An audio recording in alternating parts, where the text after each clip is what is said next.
শুভ সকাল বন্ধুরা, তোমরা সবাই কেমন আছো? আশা করি ভালো আছো। আজ শনিবার, সময় এখন 6টা। আমি ঘরের সমস্ত বাসি কাজ সেরে নিয়ে তারপর স্নান টান করে যাব পুজো দিতে, কারণ আজ হচ্ছে শ্রাবণ মাসের প্রথম শনিবার।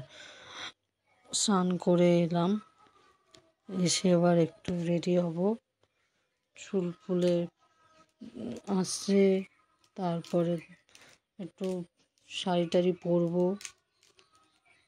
তারপর যাব মন্দিরে। আলতা পরবো, অনেক দিন আলতা পরা হয়নি, আলতা পরবো।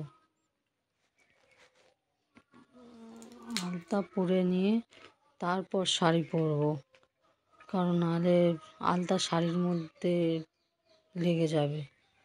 তাই আলতা পরে নিয়ে শাড়ি পরবো। শাড়ি পরে নিয়ে রেডি হয়ে গেছি, এবার যাব মন্দিরে, কারণ দেরি হয়ে যাচ্ছে।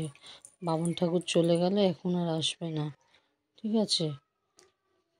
যাই, রেডি হয়ে নিয়ে মন্দিরে চলে যাই পুজো দিতে, কারণ এসে আবার তো স্নান করতে হবে পুজো দিয়ে এসে, ঠিক আছে?